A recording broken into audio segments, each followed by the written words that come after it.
来给大家看看今儿的宝贝啊！今儿沈阳下大雨，我是克服的去了，但是出摊的人不多，所以收到的新东西也不多啊，就给大家看看家里的，然后放漏。先看看这个啊，这两个都是寿山石的印章，是弘一法师的。然后它这边刻的是一个观音。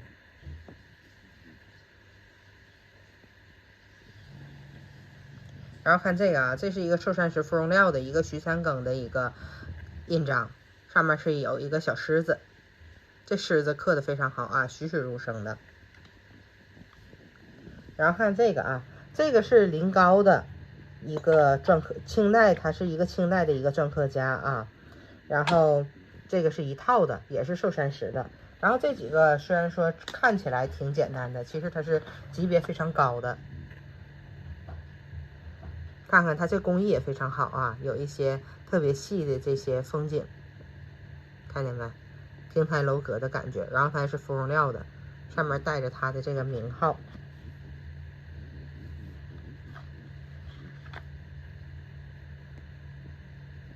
然后这个林高老师啊，他就是当时和那个汪观呐，还有什么沈世和呀，一起被称为扬州派。然后因为他这个印的这个风格啊，和东高印派相近，所以说也被纳入了东高派。他这个风格基本都是竖三排，然后每排2个字儿，这种就是他的这个特点吧。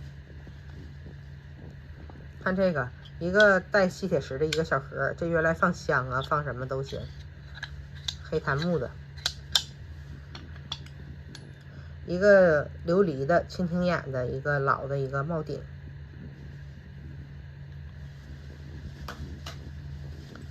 这是一个和田玉的一个手把件，这非常大的一个啊，带圆皮的。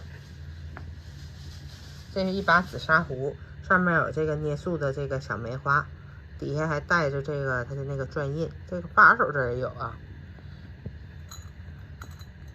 一个提梁的公鸡全家福的一个壶，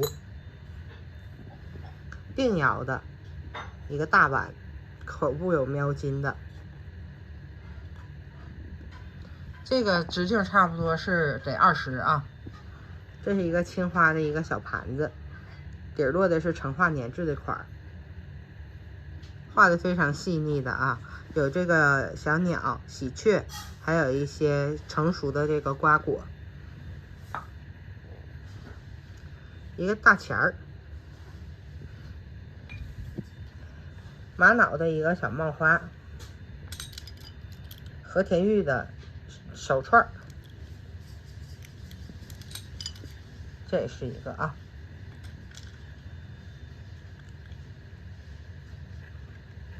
这一个木头的一个手串，这木头叫啥？这到嘴边想不起来了。银的一个发簪，竹银的啊，这上面嵌的是一个小珊瑚，底下还有一个小铃铛。翡翠的山水牌，单面工的，这也是一个翡翠的一牌子。喜鹊的喜鹊灯眉，一个秀玉的一个小爵杯，这是一个和田玉的一个牌子啊，上面刻的是各种荷花。一个原石，这一个手串，青金石的一串，寿山石鼻烟壶，双面工的，都是这个悟道的，顶是一颗红松石，一个老的一个玉璧，这是一面是景泰蓝工艺，这个是那个变色的那个宝石，这是一个关公绿松石的一个关公，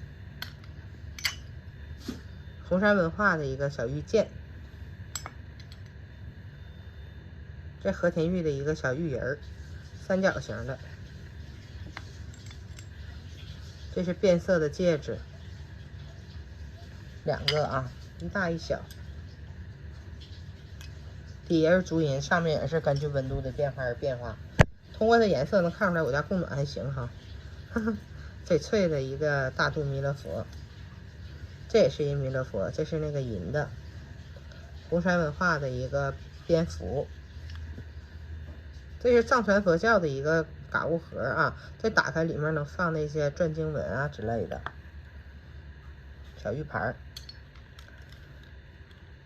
这个上面嵌的是一个翡翠，背面是竹银，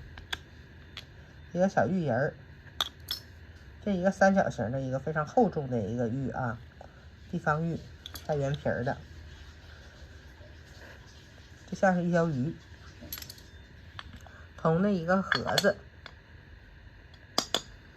这是钧瓷窑变的一个盖碗，底下带着一个托啊。这窑边釉的2个小杯子，一个蓝的，一个白色的。乌金釉的一个小缸，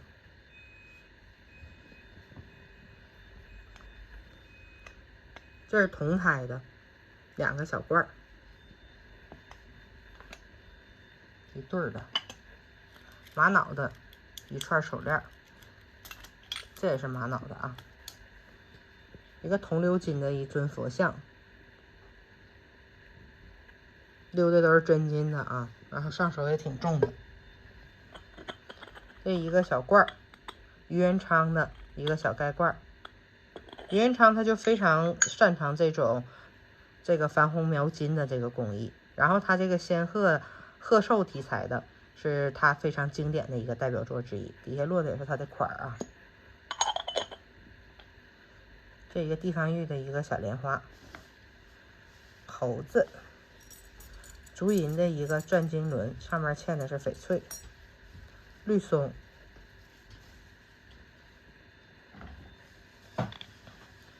这一个和田玉的一个蝉，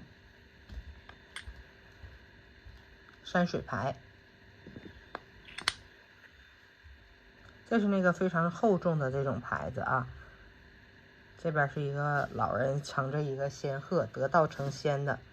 咱这边是那是荣归故里的这种感觉，整体都是非常吉祥的这种寓意。这也是一个和田玉的一个牌子，一个伯牙抚琴，然后这边写的就是高山流水一曲子期，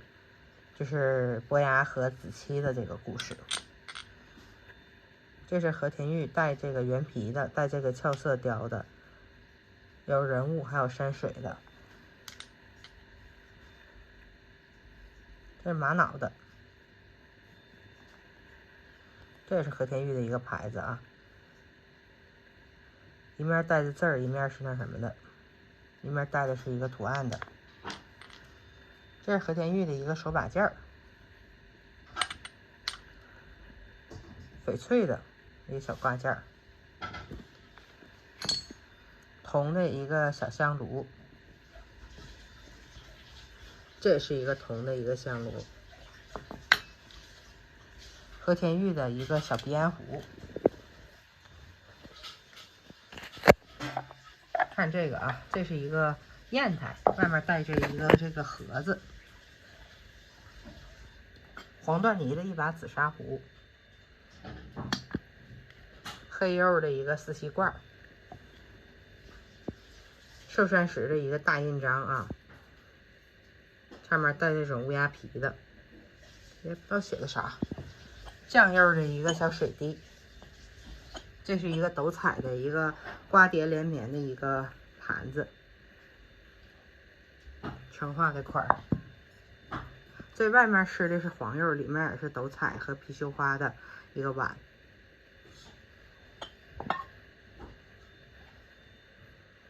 一个寿山石的一个大印章，这也是带乌鸦皮的。然后还有一套这个9股的这个茶壶和酒壶啊，还有5个小杯子，这一套的，还带这个盒子的。行，今儿就这些东西啊，宝贝们记得帮我点赞、评论、长按点赞可以稍微推荐，谢谢大家。